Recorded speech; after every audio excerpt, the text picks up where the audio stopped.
So hello everyone, आज मैं explain करने लगी हूँ सोलो लेवलिंग सीजन 2 एपिसोड 5। वीडियो शुरू करने से पहले आप हमारे चैनल को सब्सक्राइब कर लीजिए और साथ ही साथ उस बेल आइकन को भी दबा दीजिए ताकि आप आगे आने वाले एपिसोड्स को मिस ना कर दो। तो चलिए अब एक्सप्लेनेशन शुरू करते हैं। हमारा एपिसोड स्टार्ट होता है जहाँ पे जिन्वू को पता लगता है ये डीमंस डी रैंक के हैं, पर फिर भी उनको मारने पे उसकी एक्सपी काफी बढ़ रही होती है। नॉर्मली उसे लेवल अप करने के लिए एक लो सी रैंक गेट से जाना पड़ता था, लेकिन यहाँ पे लेवल अप करने के लिए उसे सिर्फ 4 घंटे लगे। जैसे जैसे जिन्वू लेवल अप कर रहा था वैसे ही उसके अलग लेवल पे जाने के लिए एक्सपीरियंस पॉइंट बढ़ रहे थे। फिर जूनो कहता है कि जब मैं बैक्यूनो से मिला था मैं ये बात समझ गया था कि मैं एस रैंक का हो चुका हूँ, पर इससे भी आगे लेवल पे जाने के लिए मुझे मेरी स्पीड बढ़ानी होगी। जिन्वू को एक एंट्री परमिट मिलता है जिससे वो डिविनेशन सर्कल से सेकंड फ्लोर पे जा सकता है। जिन्वू को वो डिविनेशन सर्कल दिख जाता है। जिन्वू उधर जाने के लिए बेयर लीडर के शैडो को बुलाता है। वो उसे कहता है कि तुम तो एक आर्मी के टैंक जितने बड़े हो। फिर वो उसके ऊपर बैठ जाता है, पर जिन्वू के सामने 3 डीमंस आ जाते हैं। फिर बेयर शैडो उन पे अटैक कर देता है और उन्हें खत्म कर देता है और जिन्वू काफी खुश हो जाता है और वो उस बेयर को कहता है कि तुम तो काफी बढ़िया हो,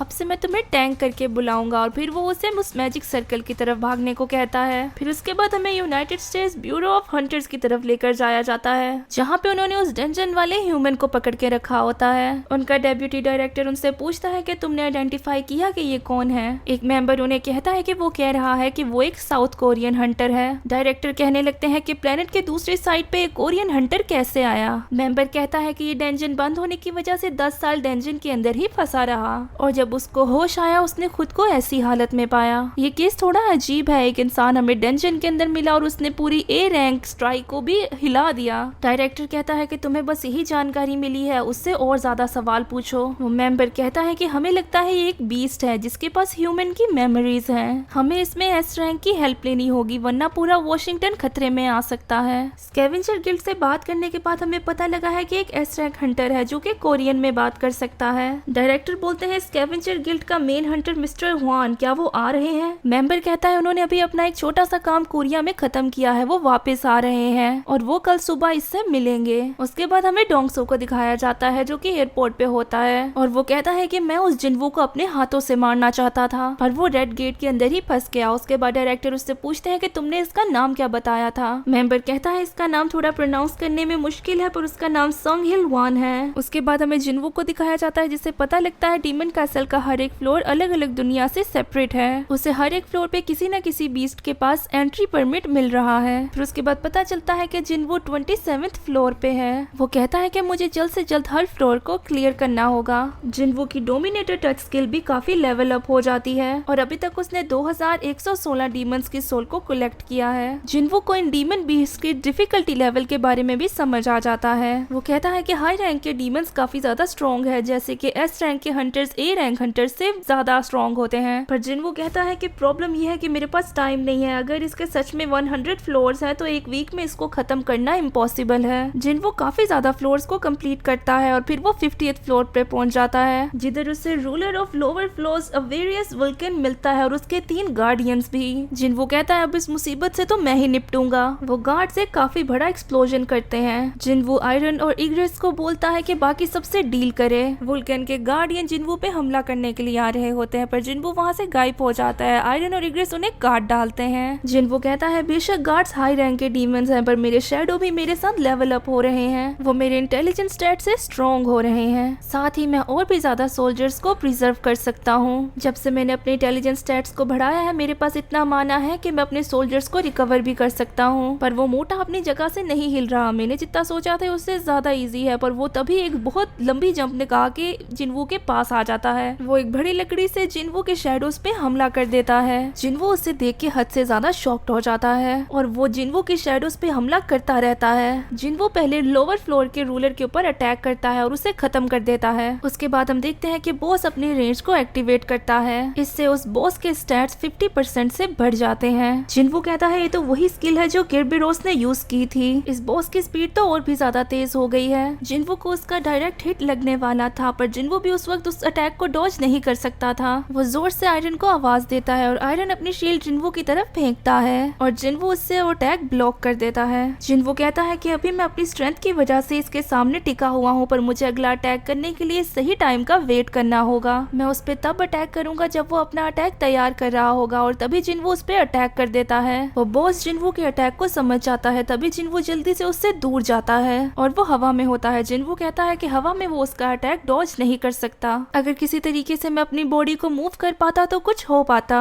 तभी जिनवू को अपने डोमिनेटेड टच स्किल की याद आती है और वो उस बॉस पे यूज करता है। इस स्किल से वो उस बॉस को धकेल तो नहीं सकता, पर वो खुद पीछे जा सकता है और ये करने से जिनवू एक बार फिर से उस बॉस के अटैक से बच जाता है। जिनवू सोचता है कि मैं अगर वुल्कान के सर पे अटैक करूंगा, इसी चीज से उसको नुकसान पहुंचेगा, पर ये करने से मैं खुद को खतरे में डाल लूंगा। मुझे कुछ ऐसा करना होगा जिससे वो मेरे अटैक को डॉज ना कर पाए। तभी जिनवू को एक टूटी हुई बिल्डिंग को देख के एक आइडिया आता है। जिनवू भाग के उसकी तरफ जाता है और वुल्कान भी उसका पीछा कर रहा होता है। जिनवू अपनी स्पीड स्किल का यूज करके बहुत तेजी से उस बिल्डिंग के ऊपर चला जाता है, जिससे वुल्कान को उसका अटैक समझने में मुश्किल हो रही होती है। तभी जिनवू पलट के उस पर वार करता है और उसका गला काट देता है। उसके बाद हमें मिस्टर आहान और पार्क हीजिन को दिखाया जाता है, जो कि जिनवू को ढूंढने उसके अपार्टमेंट में आए होते हैं, पर जिनवू उन्हें वहां नहीं मिलता। हीजिन बोलती है कि जिनवू की छोटी बहन ने बोला है कि वो अपनी फ्रेंड के साथ ट्रिप पे गया हुआ है और वो एक हफ्ता या फिर उससे भी ज्यादा दिन के लिए वापस नहीं आने वाला। मिस्टर आहान पूछते हैं कि तुम्हें ये सब कुछ कैसे पता, और हीजिन कहती है कि मैं सोंगी के साथ टच में हूँ, वही लड़की जो जिनवू के साथ आई थी। मिस्टर आहान कहते हैं कि कुछ तो गड़बड़ है, उसने ना ही कंट्री छोड़ी, ना ही अपने बैंक से पैसे निकाले और ना ही अपना क्रेडिट कार्ड यूज किया। हीजिन कहती है कि आपको ये सब कुछ कैसे पता। मिस्टर आहान कहते हैं कि हंटर पे नजर रखना भी मेरा काम है। लास्ट टाइम वो सिटी के सेंटर में लोकेट हुआ था, ये मुझे एसोसिएशन ने बताया था। क्या ये थोड़ा सा अजीब नहीं है? हीजिन कहती है कि क्या पता उसको किसी ने किडनैप किया हो। मिस्टर आहान कहते हैं संग जिंगवू वो भी किडनैप, उसे किडनैप करने के लिए चाइना के स्पेशल फोर्सेस की तरह हाई रैंक की स्क्वाड लगेगी। तुमने तो खुद उसे एक्शन में देखा है, पता नहीं वो कहाँ पे है। उसके बाद हमें दिखाया जाता है कि जिनवू काफी सारे डीमंस को खत्म कर देता है और बॉस को हराने के बाद उसे काफी सारे रिवॉर्ड्स मिलते हैं और उससे वुल्कान बॉस का वुड भी मिलता है, जिससे हाई क्वालिटी मैजिक टूल्स भी बनाए जा सकते हैं। जिनवू को डीमन मोनार्क का इयररिंग भी मिलता है, जिससे उसकी स्ट्रेंथ और हेल्थ 20 गुना बढ़ जाएगी, पर ये तभी एक्टिवेट होगा जब इसे डीमन मोनार्क के नेकलेस और रिंग के साथ पहना जाएगा और इसके 2 इफेक्ट हैं। जिनवू कहता है अच्छा तो इसके सेट के साथ इफेक्ट्स हैं, तो क्या मैंने जब उधर डीमंस को हराया था क्या उन्होंने कुछ और भी ड्रॉप किया होगा? ये तभी पता चलेगा जब मैं सारे डीमंस को हरा दूंगा। जिनवू को ऑर्ब ऑफ एवरेस्ट नाम का एक आइटम मिला होता है, जो कि वुल्कान के ब्लड से बना होता है और इससे मैजिक की एबिलिटी डबल हो जाती है। उसके बाद इग्रेस जिनवू के सामने नील हो जाता है और जिनवू से कहता है कि तुम ये सब ना किया करो। फिर आयरन भी ये सब कुछ करता है। आयरन वुल्कान का सर पकड़ कर लेकर आ रहा होता है, जैसे उसी ने उसको हराया हो। जिनवू से कहता है मैंने हराया है उसको, तुमने नहीं। पर फिर जिनवू कहता है कि तुमने वैसे मुझे अपनी शील्ड दी थी, जिससे मुझे काफी हेल्प हुई। और इसी से जिनवू को पता लगता है कि शैडो अपने हथियार जिनवू को दे सकते हैं। और फिर वो सारे के सारे मेजिस को बुलाता है और उनमें से एक को वो ऑर्ब देता है और सामने वाली बिल्डिंग पे अटैक करने को कहता है और मेज का अटैक दुगना हो जाता है, जिससे जिनवू को पता लगता है कि हाँ ये काम कर रहा है। जिनवू कहता है कि मेज हंटर तो इसको लेने के लिए मरेंगे। उसके बाद डोंगसू को ब्यूरो वाले संगवान के बारे में सब कुछ बता देते हैं। वो संगवान से कहता है एक मॉन्स्टर जो कि ह्यूमन की भाषा बोल सकता है और वो भी कोरियन। संगवान उसे कहता है कि मैंने तुम्हें बताया है कि मैं मॉन्स्टर नहीं हूँ, अगर तुम्हें मुझ पे यकीन नहीं है तो तुम एक डीएनए टेस्ट भी करवा सकते हो। डोंगसू उसे कहता है कि तुम्हें मेरे साथ कोऑपरेट करना चाहिए, क्योंकि मैं ये डिटरमाइन करने वाला हूँ कि तुम एक ह्यूमन हो या फिर एक बीस्ट हो। संगवान उससे कहता है कि ठीक है। डोंगसू फिर उसे कहते हैं कि तुम्हें तो डंजन के अंदर मर जाना चाहिए था, क्या तुम एक अनडेड हो? और वो कहता है कि नहीं। डोंगसू उससे पूछता है कि क्या ये पॉसिबल है, अगर कोई डंजन के अंदर मर जाए तो फिर से वापस आ सकता है जैसे कि तुम? और वो सोचता है कि अगर ऐसा हो सकता है तो मेरा भाई भी। पर संगवान कहता है कि नहीं, जो मर गया है वो दोबारा से जिंदा नहीं हो सकता। और मुझे भी तुमसे सवाल करना है, गेट्स और मॉन्स्टर्स के बारे में तुम्हें कितना पता है? डोंगसू कहता है कि क्या तुम ये कहना चाहते हो कि उनके बारे में हमें कुछ पता नहीं? संगवान उन्हें कहता है कि पावर फोर्स अभी अभी जागी है और वो अपने साथ बहुत ही भयंकर डिस्ट्रक्शन लाने वाली है। डोंगसू से कहता है तो क्या तुम इस डिस्ट्रक्शन को रोकने के लिए आए हो, और ये कैसी डिस्ट्रक्शन है जिसके बारे में तुम बात कर रहे हो? संगवान कहता है कि मैं इसके बारे में तुम्हें नहीं बता सकता। डोंगसू कहता है कि तुम इस डिस्ट्रक्शन को रोकने के लिए आए और हमें इस बारे में नहीं बता रहे हो। मुझे नहीं पता कि तुम हमसे क्या कहना चाहते हो, पर क्या तुम जानते भी हो कि हमारे पास कितने सारे हंटर्स हैं? संगवान कहता है कि उस जैसी फोर्सेस के सामने नंबर्स किसी काम के नहीं हैं। पूरे के पूरे हंटर्स को भी एक साथ लाओगे तो उसको नहीं हरा पाओगे। तुम खुद भी तो एक ठीक ठाक हंटर हो, तुम्हें खुद भी इन चीजों के बारे में पता होना चाहिए। इसके बाद डोंगसू से कहता है कि तुमने आखिर मुझे कमजोर कैसे समझ लिया? डोंगसू संगवान की आइडेंटिटी को देखता है और उससे कहता है तो तुम ये सोचते हो कि वो तुम ही हो जो इस डिस्ट्रक्शन को रोक सकते हो? तुम तो बस मेरा टाइम वेस्ट कर रहे हो। इसके बाद डोंगसू अपने मन में कह रहा होता है कि इसका नाम नाम है संग इल्हुआन और ये दिख तो इस फोटो की तरह ही रहा है, बस इसके बाल थोड़े बढ़ गए हैं। फिर भी डंजन के अंदर इतनी देर रहने के बाद भी इसकी उम्र इतनी ज्यादा नहीं बढ़ी। फिर वो संगवान से कहता है कि देखने में तो लग रहा है तुम काफी एक्सपीरियंस हंटर हो और अगर तुम आज के जमाने के हंटर होते तो काफी ज्यादा कमा लेते। अब तो यहाँ पे रैंकिंग सिस्टम भी आ गई है, हाई रैंक हंटर जो मेरी तरह है वो काफी ज्यादा कमा लेते हैं। फिर डोंगसो उसको उसकी बीवी का नाम बताता है पार्क यंग ही, और तुम्हारे 2 बच्चे भी हैं, और वो उसके बेटे का नाम देख के शॉक्ड हो जाता है। फिर वो उससे पूछता है कि क्या तुम्हें अपनी बेटी का नाम याद है, और वो कहता है संग जिन्हा। फिर वो उससे पूछता है कि क्या तुम्हें तुम्हारे बेटे का नाम पता है, वो कहता है हाँ उसका नाम संग जिंगू है। ये सुनकर डोंगसो एक अलग ही क्रीपी स्माइल देता है। संगवान उससे पूछता है कि आखिर क्या हुआ। डोंगसो कहता है मुझे अचानक से ही तुमसे एक दुश्मनी वाली फीलिंग आना शुरू हो गई है, मैंने तुमसे कहा ना कि मैं ही हूँ जो सवाल पूछेगा, और संगवान भी गुस्से में आ जाता है और कहता है कि मुझे जवाब दो। डोंगसू कहता है अगर मैंने नहीं दिया तो।